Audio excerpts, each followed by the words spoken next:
I'm still sticking to the game version. I mean, he's pure evil in the game. He's just a dick. It's just But- like pure revenge. Whereas, like, Talion is like still a loyal son of Gondor. Yeah. So, War of Wrath, Sauron was Morgoth's second lieutenant, his second in command, we'll call it. And when everything ended, I think, and if I'm not mistaken, he was ahead of ranking in terms of who Morgoth trusted, even Yes. more than Gothmog. yeah, and when Gothmog dies, then certainly Sauron is, he's the only number 2. Yeah, and he's already the right-hand man, and that has been going on since even Fëanor led the Great Exodus. Yeah. So all of the more powerful beings that were involved in the War of Wrath that survived, they flee for their lives. So Durin's Bane, the Balrog that the dwarves uncover, he goes and literally just hides under a mountain. And tries to flee, but he's captured by the Valar. And they basically demand that he apologizes and redeems himself. Instead of doing that right at the beginning, he kind of tries to bide his time. He says that, he has changed back to his original form because Sauron used to be, one of the Maia, and he simply wants to. He says he himself believes he wants to remedy the damage that was done to Arda by Morgoth. So he goes about for a little bit, trying to fix the world. And he avoids what he sees as judgment from the Valar. So he hides from them. So he avoids prosecution. Yeah. In essence, he's just trying not to get arrested. After a while, he finds himself hiding in the east. Now, after a long time, and by the way, he's not so much Sauron at this point. He's Marion, which was his original name, because this is before he turned evil. He really does believe that he's turned like a new leaf and he's going back to what his original purpose is. But after a while, he believes that the Valar have just forgotten about him, and he thinks that the Valar are not looking at Middle Earth anymore, which he's not wrong. They're kind of laissez-faire a little bit here. So he turns back, to his evil ways, and now he believes that, since Morgoth is gone, he can take up the mantle as the new Dark Lord. Now, just to explain, I would just say he actually does believe he is someone who's going to bring order and semblance to the chaos that marked the first age of Middle Earth. Yeah, and I think he genuinely believes that, and way more calculating and strategic in his plans, as we will see multiple times over the course of the second and third age. Yep.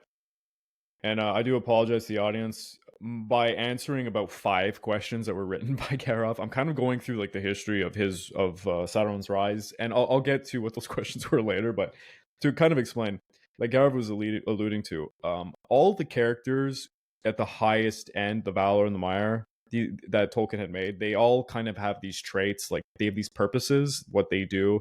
You have Aulë, who's like the big blacksmith one. He teaches the dwarves, and he ends up being one of the guys who teaches Sauron, ironically. There's all sorts of, Tulkas is this strong guy, Anway is like, blah blah. You have Orome, who's the hunter. They all have these traits. And Melkor was the only one that did not have one particular trait. He was jack of all trades. Jack of all trades, but master of none. That's an old trope too. Can we say master of hating the Iluvatar? Yes, hating daddy. So Morgoth had a lot of issues. Sauron, he was a order bringer. He loved to not have chaos. He wanted to make things perfect. He's that's his desire. He's like a great administrator or something, like a bureaucracy. He wants everything to be perfect. Now, sounds like a particular man. Yeah, when Morgoth, when he was Melkor, corrupted other higher beings, he twisted whatever their purpose was to be something that's evil. So what he did with Sauron is he twisted him into believing that he had to take over Middle Earth so that he could bend it to his will and fix everything that was damaged. The real difference between take it and burn it down yourself so that you can build it in the perfect order that you deem worthy. The real difference between Morgoth and Sauron is Morgoth wanted to destroy Arda.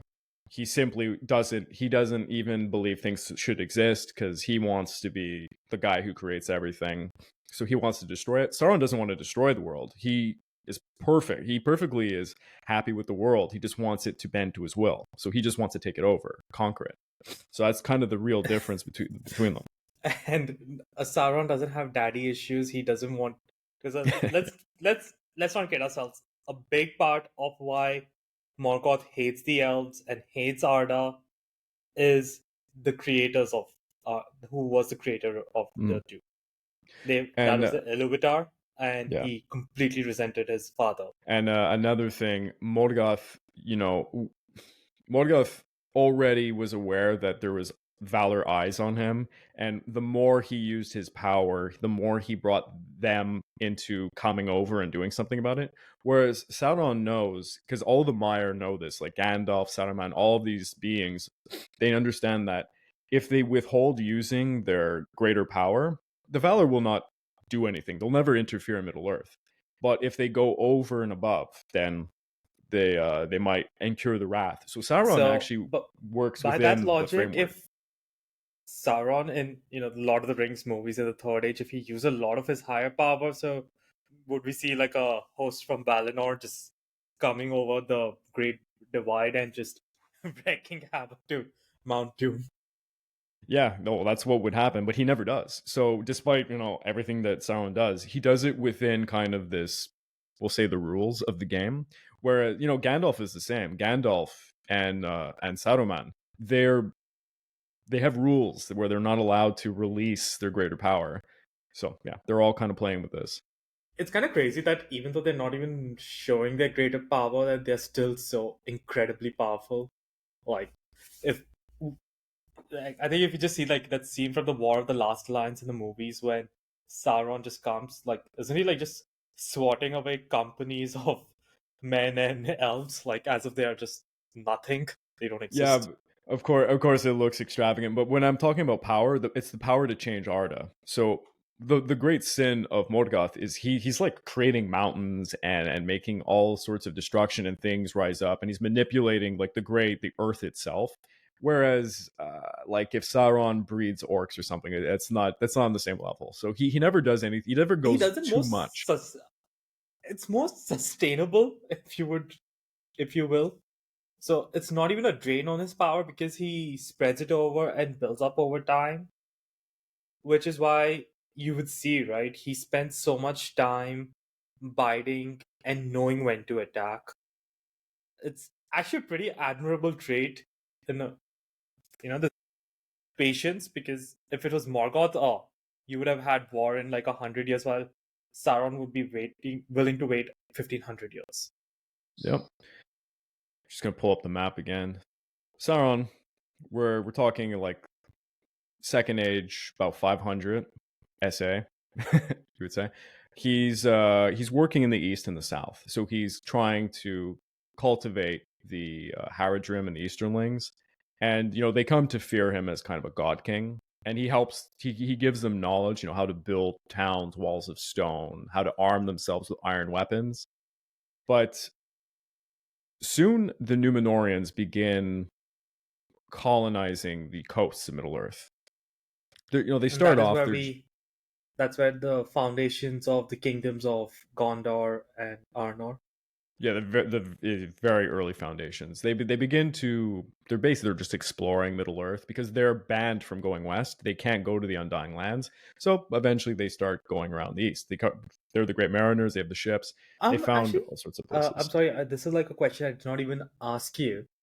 Uh, it's pretty interesting that men are not allowed to go to Valinor, because if we take it that the lands of the Valar are for the beings of Iluvatar, right? You have the Valar, you have the elves the Vanir, who are their faithful.